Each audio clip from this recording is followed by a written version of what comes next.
Hello students, welcome to my YouTube channel.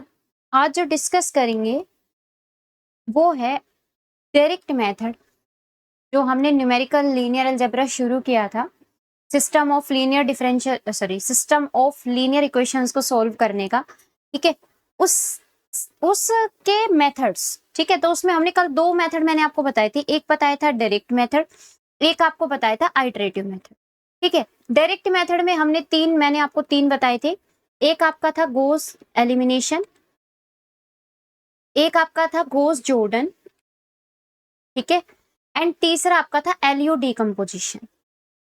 ये आपको मैंने डायरेक्ट मेथड्स में बताए थे। ठीक है, एंड जो आइटरेटिव मेथड है उसमें मैंने आपको दो बताए थे। एक आपको बताया था गॉस जैकोबी आइटरेटिव मेथड, ठीक है, ये आइटरेशन, और एक बताया था गॉस सीडल आइटरेशन। ठीक है, तो हम आज इनको पढ़ने वाले हैं। सबसे पहले डायरेक्ट मेथड पढ़ेंगे, देन उसके बाद आइटरेटिव मेथड पढ़ेंगे। एंड ये जो आइटरेटिव मेथड है, मोस्ट इंपोर्टेंट टॉपिक है for CSIR NET and for GATE. ठीक है, ये दोनों में ही आता है ये। ठीक है, गेट एंड CSIR दोनों में सेम क्वेश्चन आते हैं। और अब की बार मैं बता दूं कि जो आपका CSIR नेट का इससे रिलेटेड जो क्वेश्चन आया था, गोस सीडल से रिलेटेड, ठीक है, अब की बार जो दिसंबर 2025 में आया था, वैसा ही क्वेश्चन CSIR नेट में सेम एज इट इज, कुछ भी डिफरेंस नहीं था, सेम था। बस मैट्रिसेस थोड़ी सी आपको चेंज कर दी थी, लैंग्वेज सेम थी, ऑप्शंस मतलब जो पूछने का वो था कि वो क्या पूछा गया था क्वेश्चन में, वो भी सेम था। सेम आपका CSIR नेट जो आपका सितंबर का जो पेपर था 2022 में जो हुआ था, वो उसमें पूछा गया था सेम। ठीक है, तो ये मैं आपको बताऊंगी जब मैं इसके क्वेश्चन सोल्व करवाऊंगी। तो ये मैं इसलिए बता रही हूँ क्योंकि iterative method most important topic है for CSIR NET and for GATE. दोनों में ही इनसे रिलेटेड एक ना एक क्वेश्चन आपको देखने मिलता ही मिलता है। ठीक है, लेकिन सबसे पहले अब क्योंकि पढ़ना तो सब कुछ ही है, ठीक है, तो गोज एलिमिनेशन से शुरू करेंगे। तो फर्स्ट देखिए डायरेक्ट मेथड।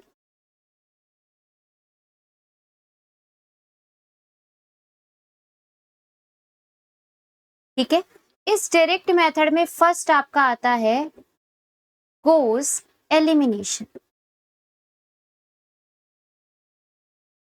ठीक है, अब गोज एलिमिनेशन में हम क्या करते हैं, एक्चुअल में हम सोल्व तो वही हमारी इक्वेशंस को सोल्व करते हैं, सिस्टम ऑफ लीनियर इक्वेशंस जो गिवन रहता है उसको सोल्व करते हैं। ठीक है, तो मान लीजिए कि आपके पास ये एक सिस्टम गिवन है। ठीक है, यहाँ पे A21x1, A22x2 and so on to A2n equal to में B2, और ऐसे चलते जा रहे हो। लास्ट में आपके पास इक्वेशन आती है AN1x1, AN2x2 and so on to ANn equal to में B। ये जरूरी नहीं है कि आपके पास इसी तरीके की मैट्रिक्स यानी स्क्वायर मैट्रिक्स आपको मिले, ऐसा जरूरी नहीं है। ये रेक्टेंगुलर मैट्रिक्स भी हो सकती है। ठीक है, अच्छा, अब यहाँ पे जो आपका सिस्टम है, सिस्टम ऑफ इक्वेशंस जो आपके पास दिया गया है, इसको अगर मैं मैट्रिक्स के फॉर्म में लिखूंगी, है ना, तो हम इसको किस तरीके से लिख पाएंगे।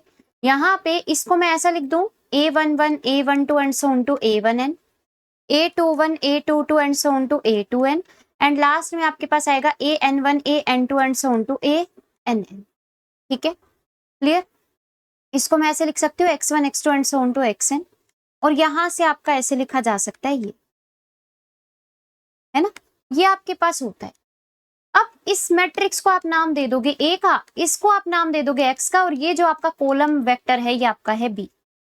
एक्चुअल में यहाँ पे ये जो X होता है ये आपका सोल्यूशन का काम करता है। ठीक है, लेकिन यहाँ पे मैं आपको थोड़ी सी कुछ बताना चाहती हूँ कि जैसे मानिए फिलहाल आपके पास जो हम काम कर रहे हैं, मान लीजिए कि B1 B2 and so on to Bn आपके पास एक वेक्टर है, एक कॉलम वेक्टर है जो कि नॉन जीरो है। ठीक है, मतलब आपके पास B है वो नॉन जीरो वेक्टर है। अगर मैं इसको ऐसा लिख रही हूं where B is a non zero vector, एक बात देखिएगा, आपके पास 3 केसेस होते हैं। इस सिस्टम के पास सॉल्यूशन हो भी सकता है, ठीक है। अब सॉल्यूशन अगर होगा तो मे बी यूनिक सॉल्यूशन हो सकता है, मे बी इसके पास इनफाइनाइटली मैनी सॉल्यूशंस हो सकते हैं, ठीक है। और हो सकता है इसके पास सॉल्यूशन ही ना हो, नो सॉल्यूशन का केस बन जाए। 3 चीजें हो सकती हैं, है ना। हाँ, यहाँ पे अगर आपका बी 0 वेक्टर होता तो नो सॉल्यूशन वाली कंडीशन हट जाती, ठीक है। मैं एक बार दोबारा से रिपीट कर देती हूँ, देखिएगा। अगर आपके पास एक सिस्टम ऑफ इक्वेशन गिवन है जिसका इक्वल में जो कॉलम वेक्टर हमारा बनता है वो मान लीजिए 0 वेक्टर है, 0 है, तो यहाँ पे इस सिस्टम के पास ये जो x निकल कर आता है ये एक्चुअल में आपके सॉल्यूशंस निकल कर आते हैं, ठीक है। और ये इसके पास हो सकता है कि यूनिक सॉल्यूशन ये रखे एंड हो सकता है इनफाइनाइटली मैनी सॉल्यूशन रखे, लेकिन यहाँ पे नो सॉल्यूशन का कोई केस नहीं बनता है। क्यों? क्योंकि एक solution that is trivial solution, that is 0 solution हमेशा एग्जिस्ट करता ही करता है। मतलब अगर आप x को 0 ले लोगे तो भी ये आपको हमेशा इक्वल में 0 देगा, यानी जो इसका सॉल्यूशन है वो आपके पास एग्जिस्ट करता ही करता है, ठीक है। इसी वजह से इसके पास ओनली यूनिक सॉल्यूशन या फिर इनफाइनाइटली मैनी सॉल्यूशन हो सकता है। मतलब सॉल्यूशन पक्का एक ना एक आपको मिलेगा ही मिलेगा, एटलीस्ट 1 सॉल्यूशन की यहाँ पे कंडीशन होती है।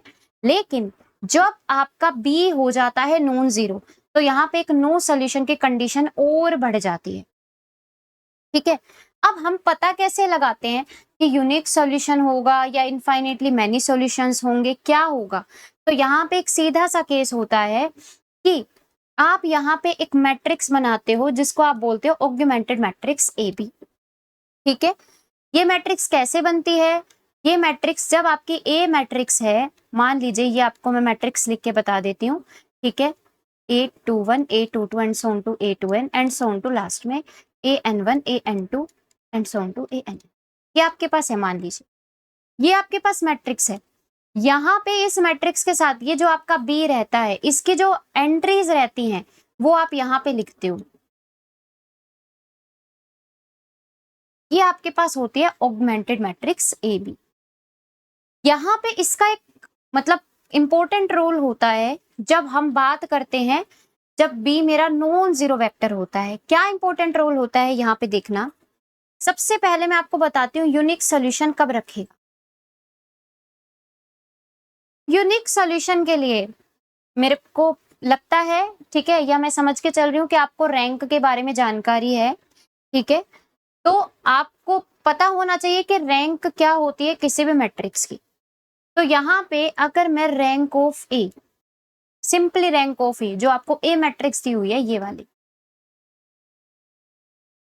ठीक है, ये जो रैंक इसकी है वो should be equal to augmented matrix A B and ये इक्वल टू पूरा एन। अब यहाँ पे समझना, अगर ये तो चलो आपके पास एक स्क्वायर मैट्रिक्स थी, ठीक है। अगर यहाँ पे आपके पास रेक्टेंगुलर मैट्रिक्स होती है m क्रॉस n, समझ के चलो, अगर आपके पास A है वो m क्रॉस n की मैट्रिक्स है, तो ये जो पीछे वाला होता है ना, इसके इक्वल आपकी क्या होनी चाहिए, रैंक ऑफ ए। यहाँ पे अगर आप इसको रैंक ऑफ ए भी बोलोगे ना सिर्फ, मतलब ऑगमेंटेड मैट्रिक्स की इसमें जरूरत नहीं होती है। यूनिक सॉल्यूशन में ऑगमेंटेड मैट्रिक्स की जरूरत नहीं होती है। अगर आप सिंपली देख लो कि रैंक ऑफ ए आपके पास अगर n है, पूरी है, ठीक है, फुल रैंक है जिसको मैं बोल सकती हूँ फुल रैंक, तो आपके पास यूनिक सॉल्यूशन वो रखे। अब मान लीजिए यहाँ पे अगर n क्रॉस m होता तो यहाँ पे n की जगह m आ जाता, बस बात यही थी, ठीक है। अच्छा, अब दूसरी चीज कि आपके पास इनफाइनाइटली मैनी सॉल्यूशन कब रखेगा।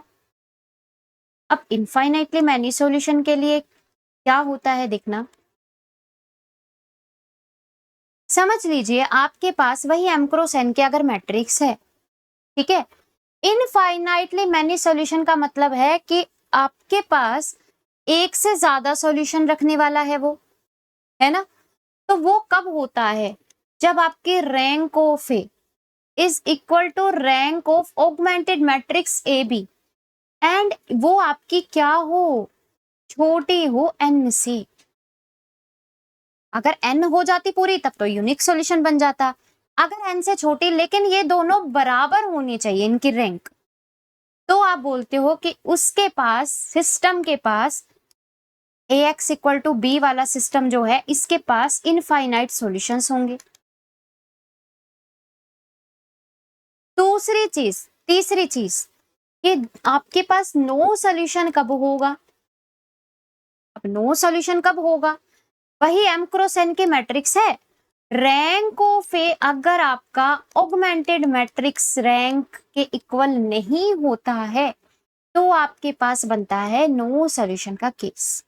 ये मैंने क्यों बताए हैं? अब मान लो मैं आपको बोल दूं किसी मैट्रिक्स का सॉल्यूशन निकालने के लिए, तो पहले आपको ये तो पता हो कि सॉल्यूशन तो एग्जिस्ट कर रहा है या नहीं कर रहा है। अगर सॉल्यूशन ही एग्जिस्ट नहीं करेगा तो आप निकालोगे कैसे? नहीं, है ना?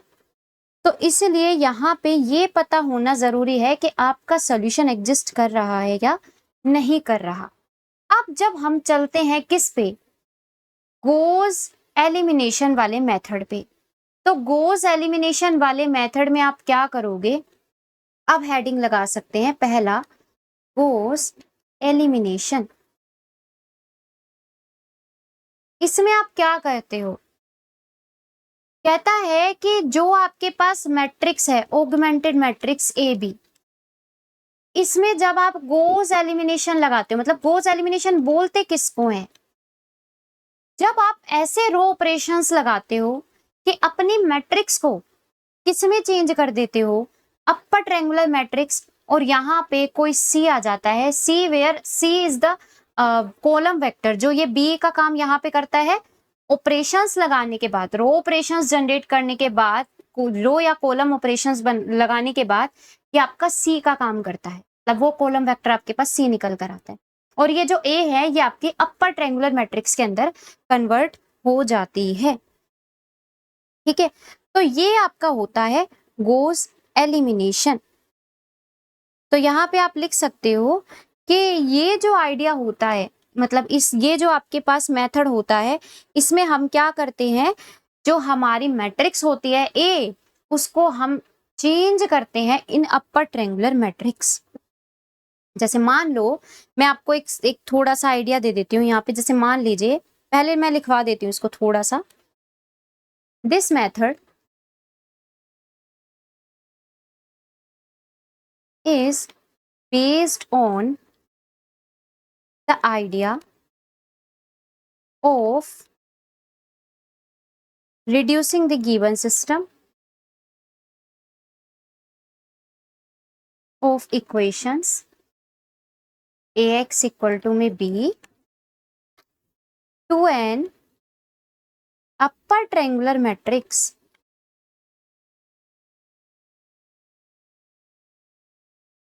या upper triangular system of equations.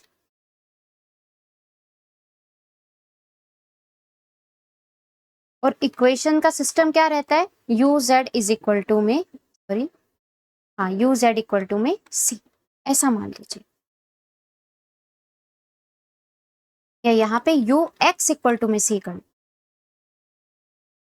You x equal to में सी, यूजिंग एलिमेंट्री रो ऑपरेशंस।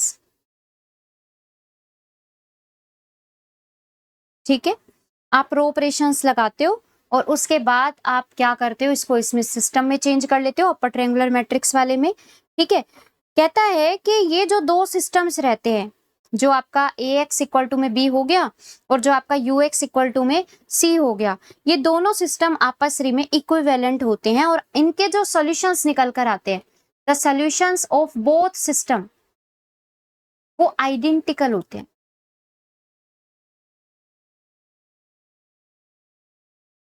मतलब सेम होते हैं।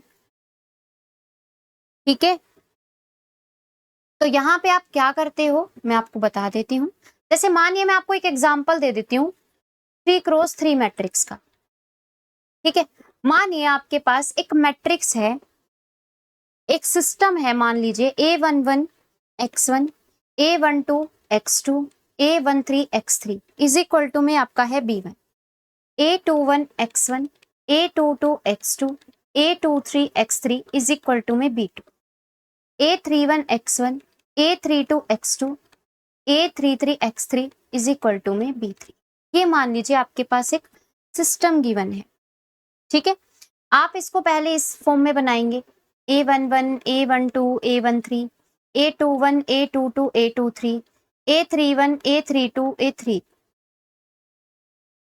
A32, A33, ठीक है। ये तो आपके पास A मैट्रिक्स हुई है। मुझे क्या करना है, यहाँ पे ऑगमेंटेड मैट्रिक्स बनानी है, तो ये आपके B1, B2 एंड B3, ये आपकी A ऑगमेंटेड B बन गई। ऐसा आप क्या करोगे, आप इस पे रो ऑपरेशंस लगाओगे, ठीक है, यूजिंग एलिमेंट्री रो ऑपरेशंस। और आपको इसको किसके अंदर कन्वर्ट करना है, आपको इसको करना है कन्वर्ट बाय इन अपर ट्रायंगुलर मैट्रिक्स। यानी यहाँ पे जो आपके पास ये मैट्रिक्स बनेगी, ये कैसे बन जाएगी, यहाँ पे आपका यहाँ पे आपका 0 होना चाहिए, यहाँ पे 0 एंड यहाँ पे 0, मतलब अपर ट्रायंगुलर। अब मैं स्ट्रिक्टली अपर नहीं बोल रही हूँ, सिंपली आपको अपर ट्रायंगुलर बनानी है। तो मान लीजिए यहाँ पे जो एंट्री आई U11, U12, U13, ठीक है, U22, U23 और U33, ये आपके पास अपर ट्रायंगुलर मैट्रिक्स बनी है। और यहाँ पे जब आप रो ऑपरेशंस जो इस पे लगा रहे हो इस मैट्रिक्स पे, वो इस पे भी लगेंगे, तो यहाँ पे एक नया कॉलम वेक्टर आ जाएगा C1, C2 और C3, ठीक है। तो ये आपने काम करना है। उसके बाद आपके पास ये जो बन जाता है, ये आपके पास एक अपर ट्रायंगुलर मैट्रिक्स बन गई है। इसको आपने क्या करना है, U23, ये आपके पास अब कैसे लिखे जाएंगे, मैं इनके इक्वेशंस तो लिख के बताती हूँ आपको। आपके पास जो इक्वेशंस बनेंगी, ये आपके पास U है, ये आपके पास C है। आप जानते हो कि UX इक्वल टू C होगा, है ना। इसका मतलब आप यहाँ पे U11, U12, U13 0, U22, U23 0, 0, U33, इसको आप करवाओगे X1, X2, X3, क्या आएगा C1, C2, C3, है ना। अब यहां से आप क्या कर सकते हो, इनके जैसे हम इक्वेशन से मैट्रिक्स के फॉर्म में बनाते हैं सिस्टम को, वैसे ही आप मैट्रिक्स से इक्वेशंस बना सकते हो।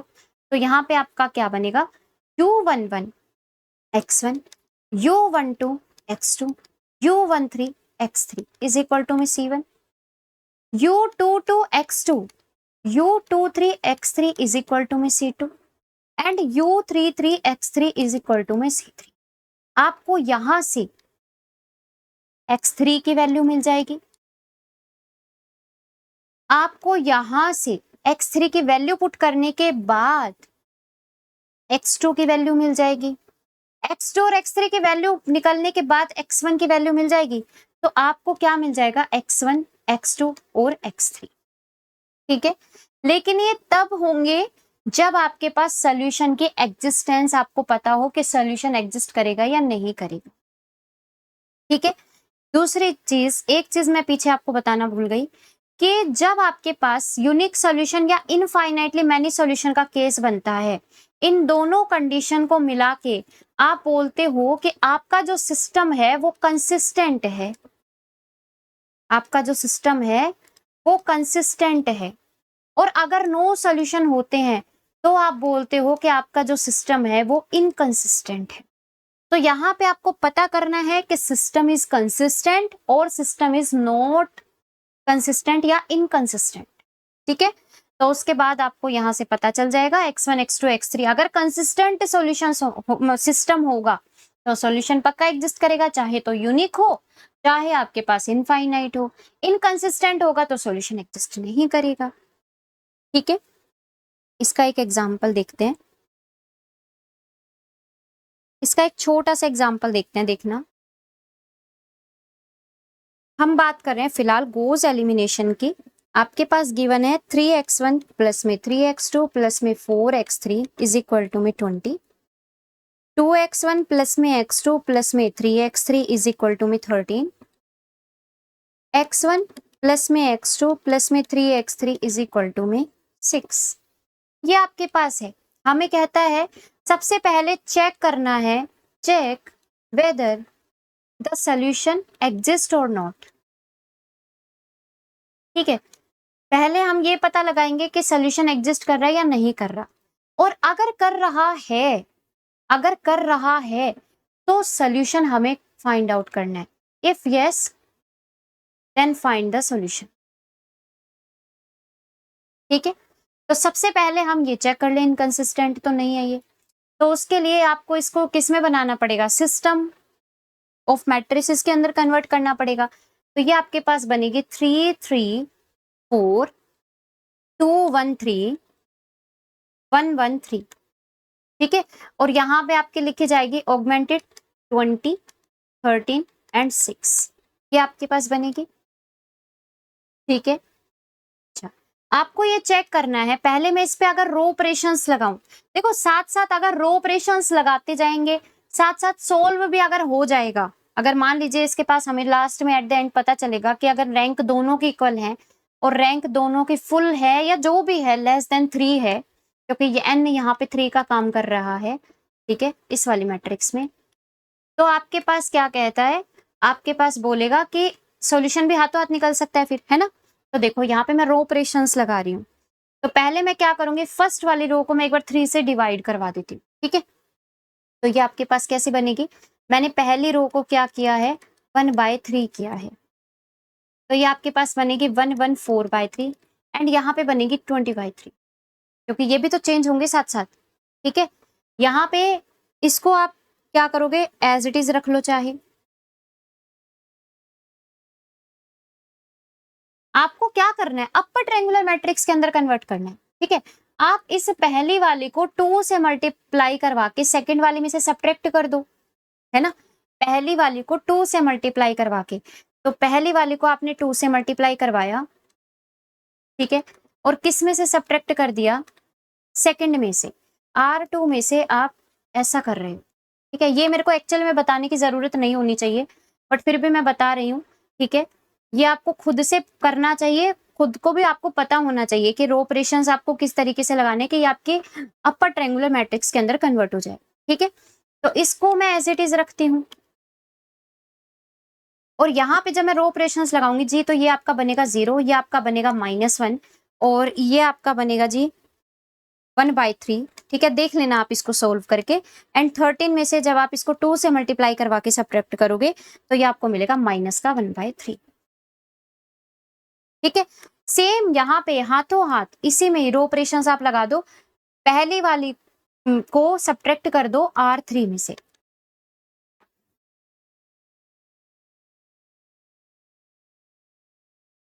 ठीक है, डायरेक्ट, तो ये आपका 0 हो जाएगा, ये आपका 0 हो जाएगा, ये आपका 3 में से जब आप 4/3 माइनस करेंगे तो ये आपको क्या मिल जाएगा, 5/3। ठीक है, 5/3, एंड यहाँ पे आपको क्या मिलेगा, 6 में से जब आप 20/3 माइनस करेंगे तो ये आपको मिलेगा -2/3, देख लीजिएगा। ठीक है, ये आपको ऐसा मिला।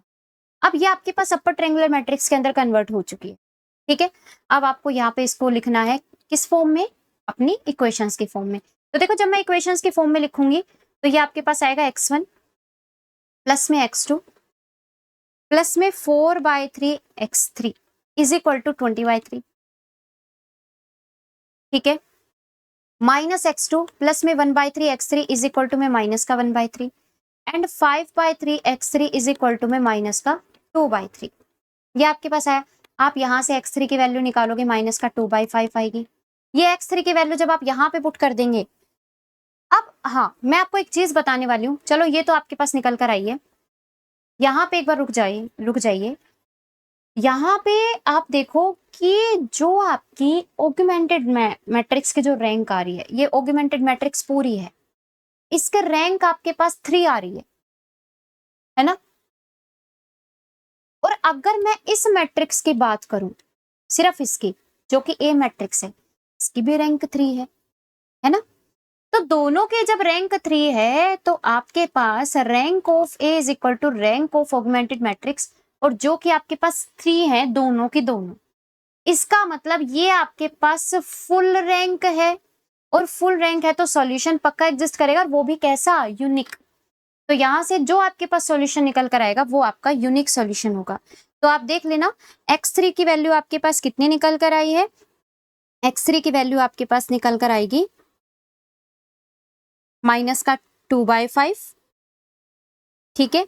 ये x3 की वैल्यू अगर आप इसके अंदर x2 के अंदर पुट कर देते हैं तो यहां से आपको x2 की वैल्यू जो मिलेगी वो आपको मिलेगी 1/5, ठीक है। और ये वैल्यू जब आप यहाँ पे पुट कर देते हैं दोनों की, तो ये जो आपको x1 की वैल्यू मिलेगी वो आपको मिलेगी 7।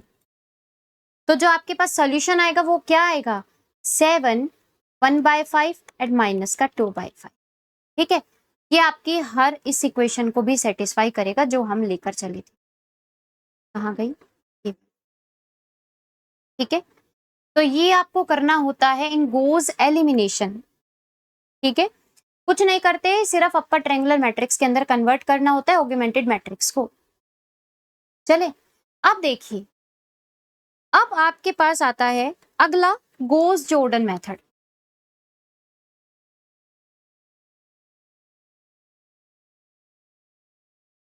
गोज जॉर्डन मेथड में आप क्या करते हो, गोस जॉर्डन मेथड में वही सेम काम जैसे हम एलिमिनेशन में करते हैं, वहां पे हम अपर ट्रायंगुलर मैट्रिक्स के अंदर कन्वर्ट करते हैं, यहाँ पे हम आइडेंटिटी मैट्रिक्स के अंदर कन्वर्ट करते हैं।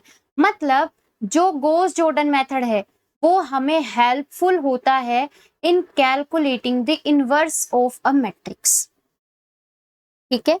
मतलब आप यहाँ पे क्या करते हो, आप ऑगमेंटेड मैट्रिक्स को कन्वर्ट करते हो, ये आपके आइडेंटिटी मैट्रिक्स आ जाती है और यहाँ पे कोई x आपके पास आ जाता है। ये कब, जब आप गोस जॉर्डन मेथड अप्लाई कर, ठीक है। तो यहाँ पे आप लिख सकते हो the method is based on idea of reducing the given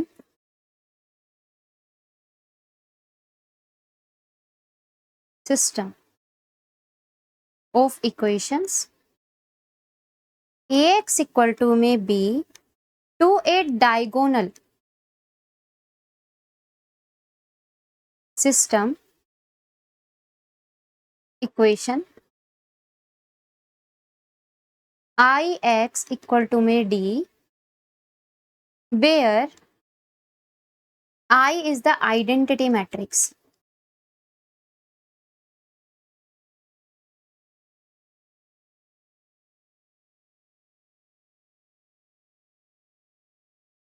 ठीक है। और यहाँ पे कह रहा है कि ये जो आपके पास मेथड रहता है, this reduction is equivalent to finding the solution x equal to a inverse b। जैसे हम ये निकालते हैं ना a इनवर्स, मैंने बताया ना आपको कि a इनवर्स निकालने का काम भी यहाँ से हो सकता है। तो ये जैसे हम मान लीजिए ax इक्वल टू b दिया हुआ है, तो हम इस a को उस साइड लेकर जा रहे हैं, इनवर्स a इनवर्स b निकाल रहे हैं। ये वैसा ही इक्विवेलेंट है इसके, कि जैसा हम ये फाइंड करते हैं वैसे ही हम इसमें फाइंड करते हैं, ठीक है। तो आप क्या करते हो, यहाँ पे आइडेंटिटी मैट्रिक्स बनाते हो। ये जो आपकी मैट्रिक्स है A, इसको आप आइडेंटिटी मैट्रिक्स बनाते हो by elementary row operations again, ठीक है।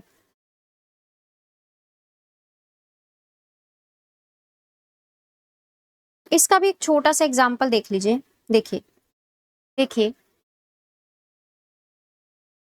इसके मैं रो ऑपरेशंस आपको पूरे मतलब वैसे कैलकुलेट करके नहीं दिखाऊंगी, ठीक है। आपको मैं बता सकती हूँ कि आपको क्या रो ऑपरेशंस आपको किस तरीके से लगाना है और आंसर किस तरीके से आएगा, बस, ठीक है। रो ऑपरेशंस लगाना का काम आपका है।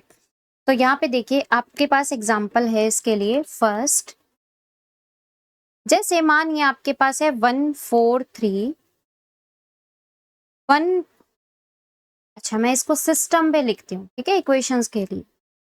x1 प्लस में x2 प्लस में x3 इक्वल टू में 1, 4x1 प्लस में 3x2 माइनस में x3 इक्वल टू में 6, 3x1 प्लस में 5x2 प्लस में 3x3 इक्वल टू में 4, ये आपके पास है, ठीक है। आप इसमें जब रो ऑपरेशंस लगा के सिस्टम बनाते हैं, पहले सिस्टम बनाने के बाद रो ऑपरेशंस लगाएंगे। ये सिस्टम पहले तो आपके पास ऐसा बनेगा, ये आपके पास सिस्टम बन गया, ये आपका ऑग्यूमेंटेड मैट्रिक्स ए भी बना दी मैंने। ठीक है, आपको क्या करना है, ये वाली जो मैट्रिक्स है, ये वाली, इसको आपको आइडेंटिटी के अंदर कन्वर्ट करना है। ठीक है, तो आइडेंटिटी के अंदर जब आप कन्वर्ट करेंगे, रो ऑपरेशंस लगाएंगे यहाँ से, तो ये देखिए आपके पास 1 1 1, इनको तो ऊपर वाले को एज इट इज रखिए, 4 में से इसको 4 से इसको मल्टीप्लाई करवा के सब्ट्रैक्ट करवा दीजिए, तो ये आपके पास बनेगा 0। ठीक है, -1 माइनस का 5, यहाँ पे बनेगा 2। ठीक है, ये वाला, और यहाँ से आपका बनेगा फिर 0 2 0, एंड यहाँ से आपको मिलेगा 1। ठीक है, 3 से मल्टीप्लाई करवा के कर, ये आपके पास बना। आपको अब क्या करना है, आपको अब ये वाला एलिमेंट भी 0 करना है। ठीक है, उसके बाद फिर ये वाला एलिमेंट भी 0 करना है, ये वाला भी 0 करना है, और ये वाला भी 0 करना है, और यहाँ पे आपको चाहिए 1, यहाँ पे आपको चाहिए 1। तो आप इस पे रो ऑपरेशंस जब लगाएंगे, मैं आपको बता रही हूँ, लास्ट में रो ऑपरेशन लगाने के बाद आपके पास क्या बन के निकलेगा, ये आपके पास आएगा 0 1 सॉरी 1 0 0 0 1 0 0 0 1, और यहाँ पे जो आपके पास डी जो निकल कर आएगा वो आएगा 1 1/2 एंड -1/2। ये आपके पास रो ऑपरेशंस लगाने के बाद जो फाइनल आंसर निकल कर आता है वो ये आता है। ठीक है, अब यहां से तो सॉल्यूशन निकालना इजी है। आप इसको फिर से अगर मैट्रिक्स से आप क्या लिखते हो, अपने सिस्टम लीनियर इक्वेशंस की फॉर्म में लिखते हो, तो ये आपके पास बनेगा x1 इज इक्वल टू में 1, x2 इज इक्वल टू में 1/2 एंड x3 इक्वल टू में -1/2, और यही आपका क्या हो जाता है, सोल्यूशन।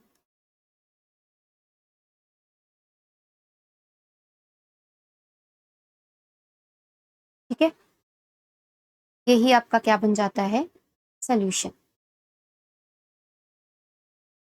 ठीक है, बाकी यहाँ से जब हम गॉस जॉर्डन मेथड का यूज करते हैं, तो यहाँ से हमें एक्चुअल में इनवर्स ऑफ मैट्रिक्स निकालने में भी हेल्प होती है। ठीक है, ठीक है जी।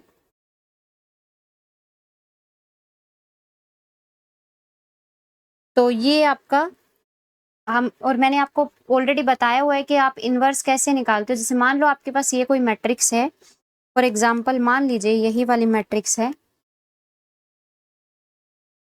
आपको यहाँ पे लिखना है आइडेंटिटी मैट्रिक्स, आपको इसको तो आइडेंटिटी बनाना है, और रो ऑपरेशन लगाते जाओ, इसको आइडेंटिटी बनाते जाओ, यहाँ पे जो आपके पास चेंज होते जाएगी, वो जो मैट्रिक्स निकल के आएगी वो आपकी ए इनवर्स का काम करे। ठीक है, तो ये आपका काम करता है जो गॉस जॉर्डन। ठीक है जी, ठीक है, तो ये तो आपके पास थे डायरेक्ट मेथड के अंदर दो। एक आपका बचता है अब एलयू डिकम्पोजिशन, वो भी देख लेते हैं क्या होता है। देखिए, लिखिए एलयू डिकम्पोजिशन।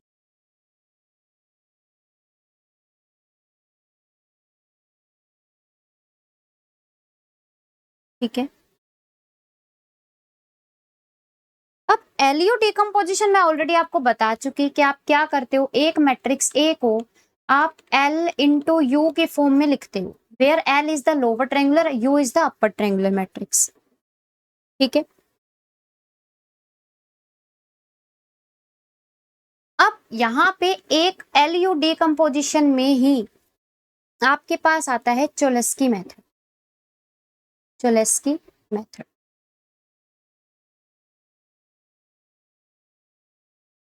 ये क्या बोलता है, देखना, कहता है कि आपके पास, इसको सबसे पहले स्क्वायर रूट मेथड भी बोलते हैं, it is also known as square root method.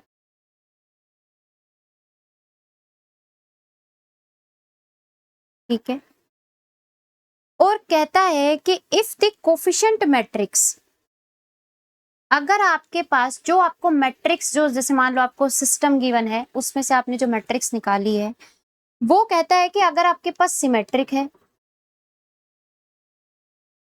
ठीक है, दूसरी चीज, आपके पास वो पॉजिटिव डेफिनेट है।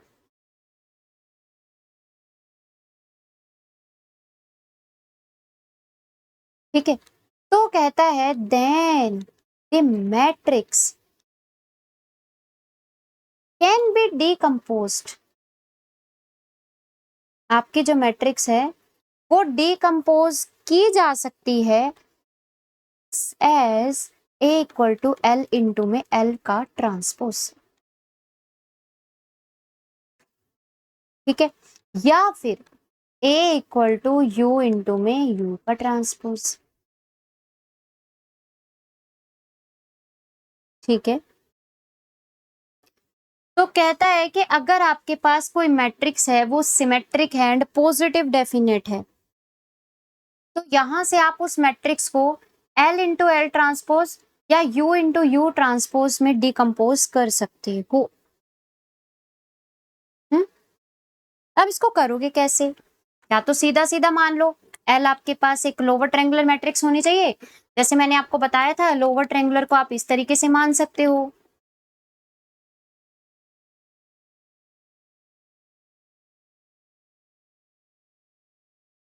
ठीक है। आप तो ऐसे मान लो इसका ट्रांसपोज कर दो फिर यहाँ पे, ठीक है। या फिर आप क्या कर सकते हो यहाँ पे, अब देखो आपको तो एक्चुअल में क्या चाहिए, सोल्यूशन चाहिए। आप यहाँ पे या तो एल को मान के इसका ट्रांसपोज करके ए के इक्विवेलेंट करके वहां से आप क्या वैल्यूज निकालो, एल की एंट्रीज निकालो, ठीक है। और फिर वहां से आप क्या कर सकते हो, L A X equal to B का सोल्यूशन निकाल सकते हो। तो ये या तो ये बात हो गई, या फिर आप इसको कैसे कर सकते हो, देखो आपको क्या चाहिए, we want solution of ax equal to में b।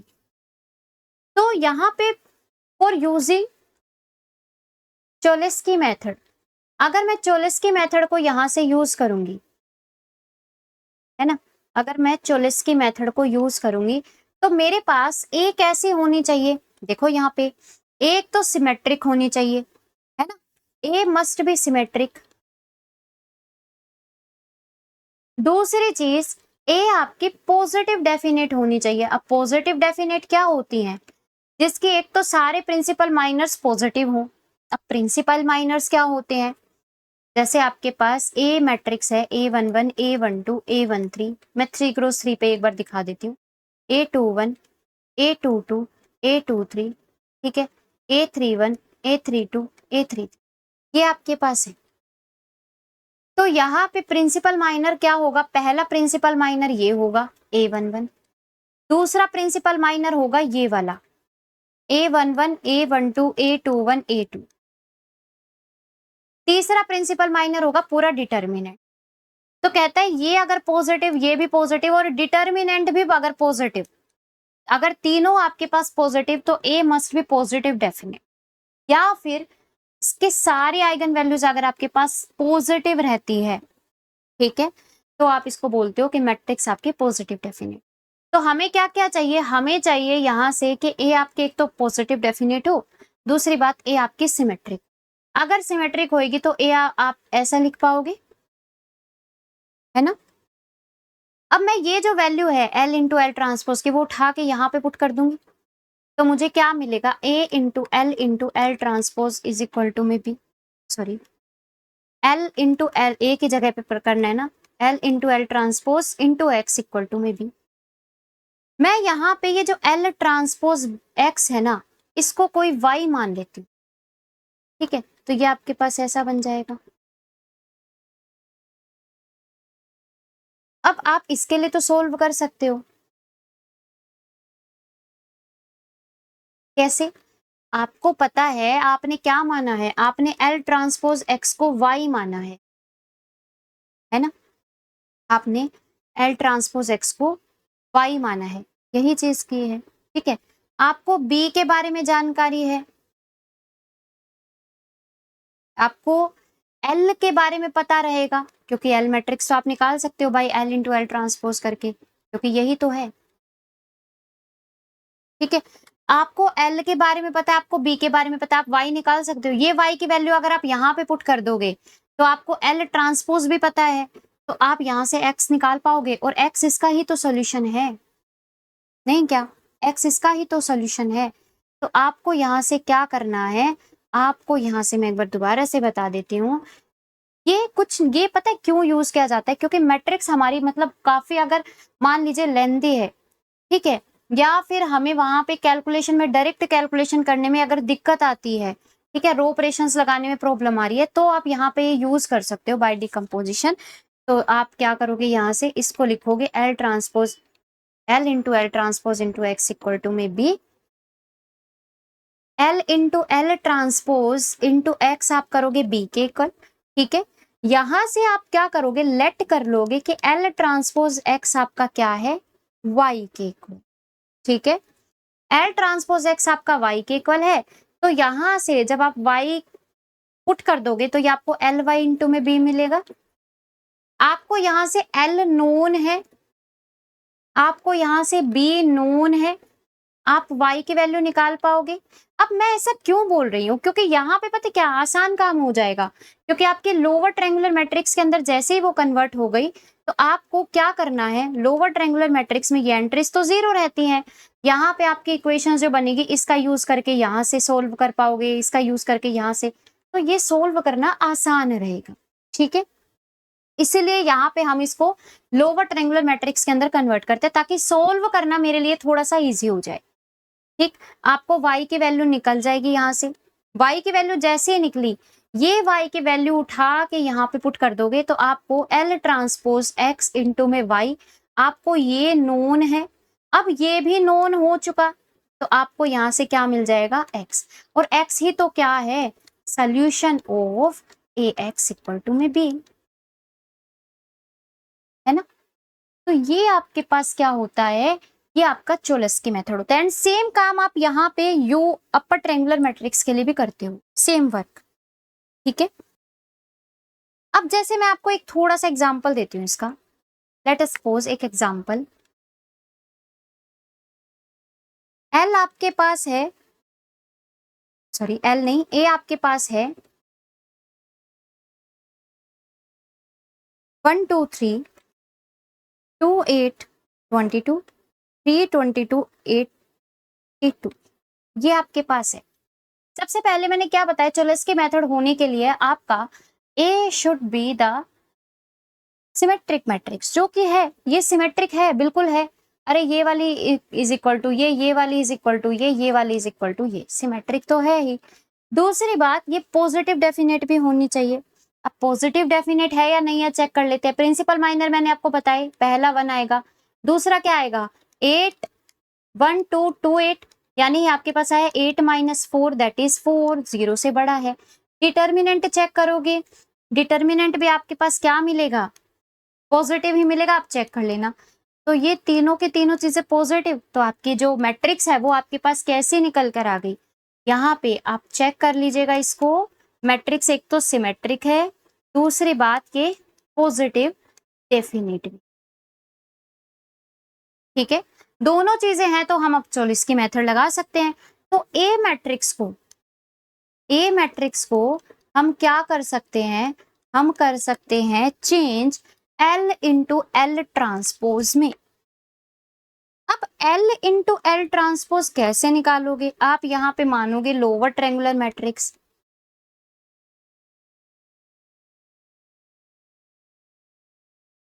ठीक है। आप यहाँ पे मानोगे L, इसका आप क्या कर दोगे ट्रांसपोज, क्योंकि आपको A को ऐसा लिखना है ना, L इंटू एल ट्रांसपोज। आप यहाँ पे U इंटू यू ट्रांसपोज भी कर सकते हो, ठीक है। तो आप इसको ऐसे करोगे,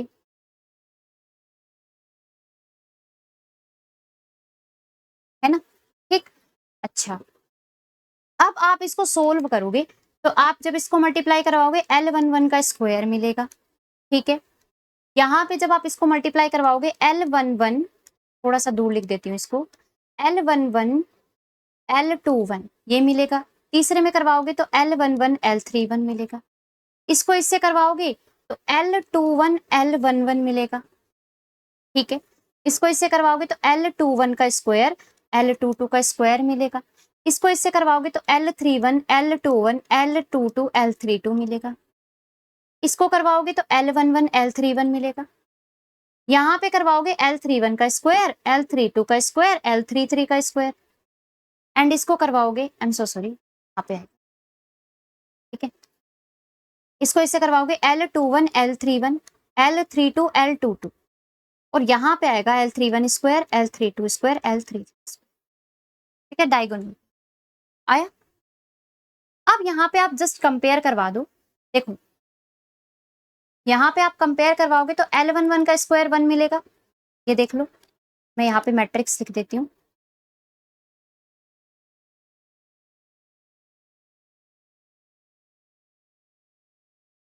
ठीक है। कंपेयर करवाने के बाद L1 का स्क्वायर 1 मिला, ठीक है। ऐसा नहीं करना कि एक बार L1 को आपने पॉजिटिव रख दिया, एक बार नेगेटिव रख दिया, ऐसा नहीं। जैसे आप मान लो L11 की वैल्यू यहाँ पे 2 निकल कर आएंगी, या तो +1 या फिर -1। अब यहाँ तो आप +1 लेकर चलो या फिर आप -1 लेकर चलो, ठीक है। तो मैं पॉजिटिव लेकर चलती हूँ यहाँ पे, ठीक है। तो L11 को मैंने 1 लिया, यहाँ से आप L11 21 को जब निकालेंगे तो L21 आपको 2 मिल जाएगा, ठीक है। L31 आपको कितना मिल जाएगा, 3 मिल जाएगा, कंपेरिजन करवाने पे मिल गया, ठीक है।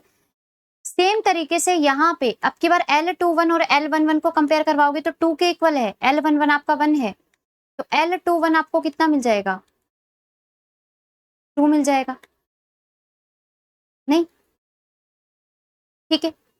सेम तरीके से यहाँ पे इसको कंपेयर करवाओगे, ये 8 है, L21 की वैल्यू ऑलरेडी पता चल गई 2, तो यहाँ पे आ जाएगा 4, L22 आपको मिल जाएगा 2। अब मैं सारे क्वांटिटी पॉजिटिव लेकर चल रही हूँ, आप ये ऑब्जर्व करना, ठीक है, क्लियर। दूसरी बात, यहां से आप इसकी वैल्यू निकाल पाओगे, इसकी L31 की आपको नहीं पता, L31 का स्क्वायर आएगा यहाँ पे, तो L31 का आएगा, L31 का नहीं, L2131 आएगा जी यहाँ पे, ठीक है। तो L21 आपको पता है, L31 आपको पता करना है, L22 आपके पास निकल चुका है, ठीक है, और L32 भी आपको पता करना है, तो ये आपको यहां से मिल जाएगा L31 तो आपको यहां से मिल जाएगा, L32 आपको यहां से मिल जाएगा, ठीक है।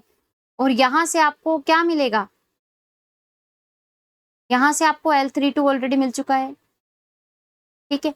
अरे एक चीज ऑब्जर्व करना, यहां से आप जब ऑब्जर्व करो कि ए मैट्रिक्स अगर आपके पास सिमेट्रिक है तो आपकी ये जो बन रही है L इंटू एल ट्रांसपोज, ये भी सिमेट्रिक बन रही है, देख लो ध्यान से, ठीक है।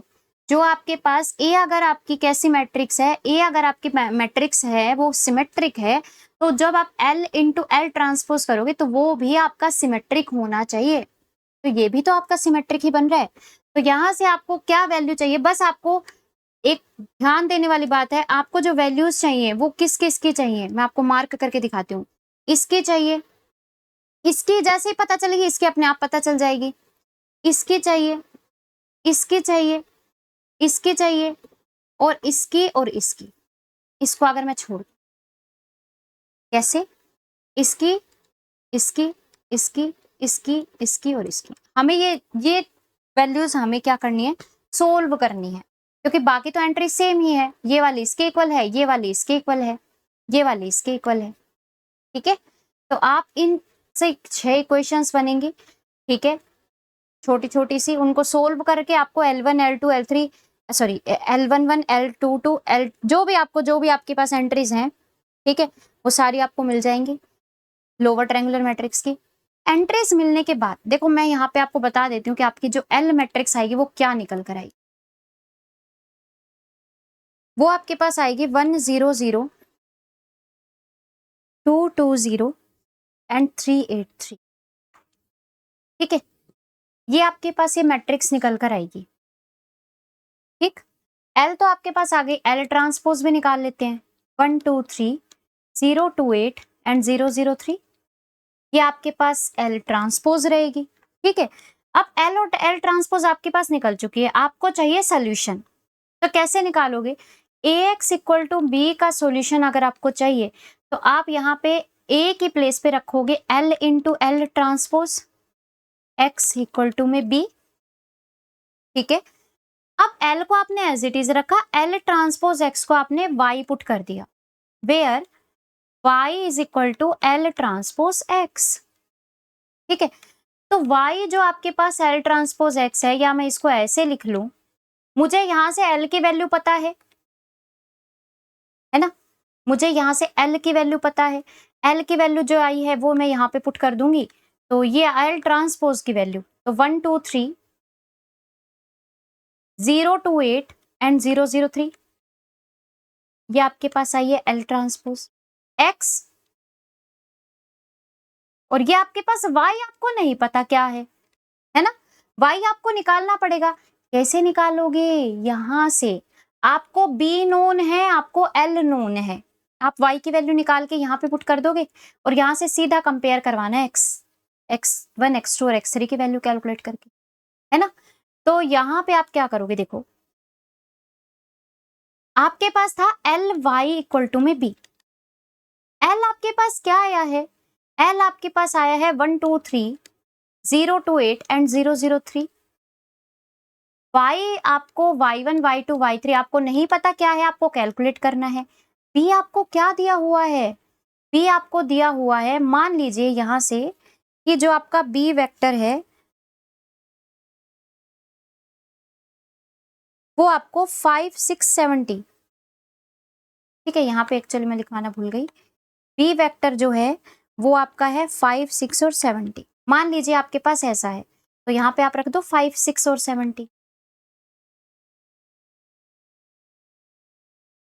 ठीक है। अब जैसे आपने ये रखा, उसके बाद आप यहाँ से वैल्यू सीधी निकाल सकते हो, आप इसको करवाओगे y1 आपके पास 5 आ जाएगा, आप इसको करवाओगे 2y1 यानी 2y1 प्लस में 2y2 इक्वल टू में 6 आ जाएगा, तो यहाँ से y2 निकल सकता है, y1 की वैल्यू मैंने ऑलरेडी पुट कर दी 5, तो ये आपको मिलेगा 6 माइनस 10 4, दैट इज माइनस का 2, ठीक है। y1 की वैल्यू पता है, y2 की वैल्यू पता है, y3 की निकल जाएगी यहाँ से 3y1 यानी 3 इंटू 5, 8 इंटू में माइनस का 2 यानी माइनस का 16, और ये आपका हो जाएगा 15, ठीक है, 15 माइनस में 16 प्लस में 3y3 इक्वल टू में 70, तो आपको यहाँ से y3 की जो वैल्यू मिल जाएगी वो आपको कितनी मिल जाएगी 71। ये वैल्यू उठा के y1 y2 और y3 की ये वैल्यू आप यहाँ पे पुट कर देना, और आपको x1 x2 और x3 की वैल्यूज, ठीक है।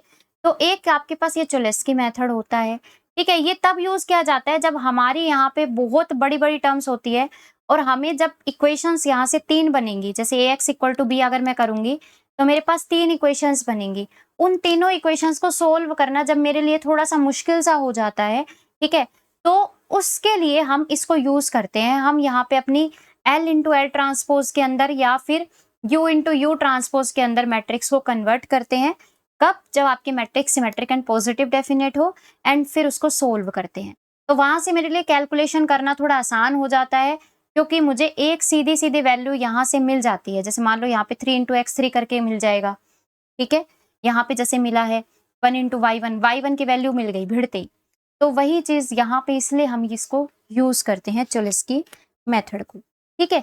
तो ये आज आपके जो हमने पढ़े हैं ये डायरेक्ट मेथड्स पढ़े हैं, इनका क्वेश्चंस, इनके क्वेश्चन CSI या नेट या गेट के अंदर मतलब रेयर चांस में ही आते हैं, आए भी नहीं हैं अभी तक, ठीक है।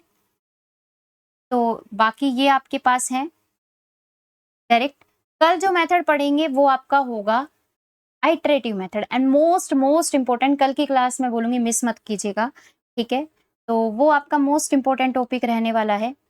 तो ये आपके आज डायरेक्ट मेथड थे, कल पढ़ेंगे आइटरेटिव, ठीक है जी। तो आई होप आपको अच्छे से समझ में आया होगा, ठीक है, okay, thank you very much.